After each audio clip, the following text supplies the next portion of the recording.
मुंह से ब्राह्मण पैदा हुआ, बाहु से क्षत्रिय पैदा हुआ, जंघे से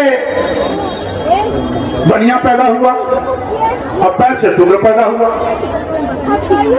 अब कहते हैं यही सनातन मानो। हम कैसे माने सनातन?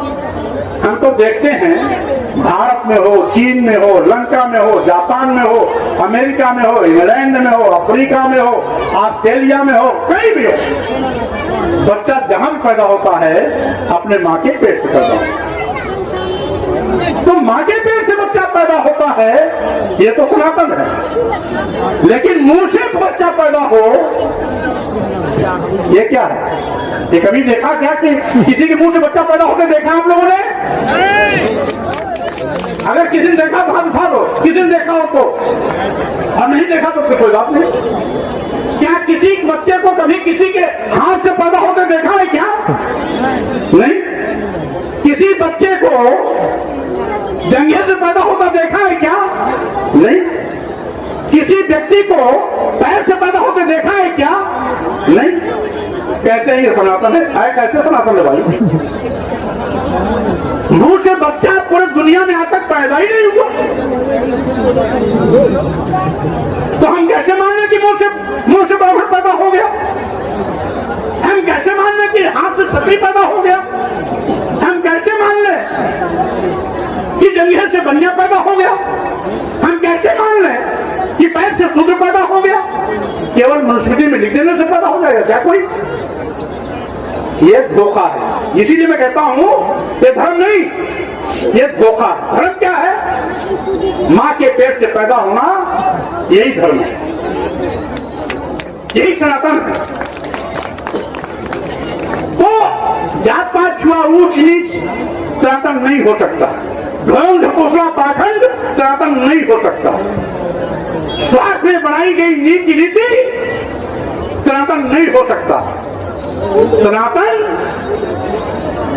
धर्म को हम मानते हैं, लेकिन हमारा सनातन विज्ञान पर आधारित है और आपका सनातन धोखे, झूठ और फरेब पर आधारित है।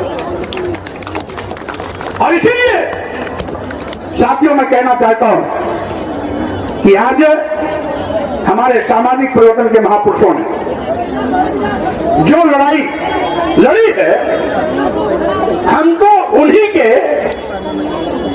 इस अभियान को आगे बढ़ाने का काम कर रहे हैं। हम कोई बात नहीं कर रहे, हम उसी बात को आगे बढ़ाने का बात कर रहे हैं कि भगवान बुद्ध ने कहा था, जो भी बुद्ध के अनुयायी हैं, भगवान बुद्ध ने कहा था कोई बात इसलिए मत मान लेना कि किसी बड़े धर्म ग्रंथ में लिखी हुई है।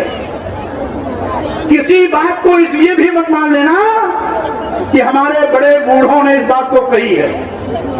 किसी बात को इसलिए भी मत मान लेना कि मैं स्वयं कह रहा हूं, बल्कि किसी की भी कही हुई बात, किसी के द्वारा सुनी गई बात, किसी धर्म ग्रंथ में पढ़ी गई बात को अपने दिमाग की कसौटी पर कसना और उस कसौटी पर अगर वो खरा उतरे तब उसे मानना, अन्यथा मत मानना। यानी पहले जानो तब मानो। और धर्म के लोग क्या कहते हैं? नहीं, हम जो करें वो मानो। बुद्ध और अन्य में यही अंतर है। और धर्म के लोग कहते हैं जो मैं कर रहा हूं उसी को मानो। भगवान बुद्ध ने कहा था नहीं, मैं भी कुछ कहता हूं उसको भी मत मानो।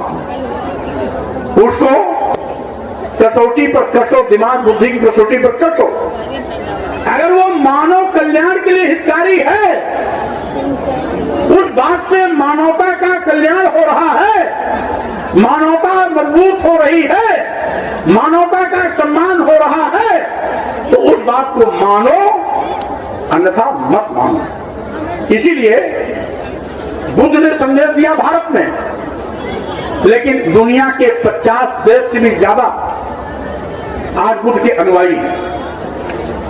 50 से भी ज्यादा।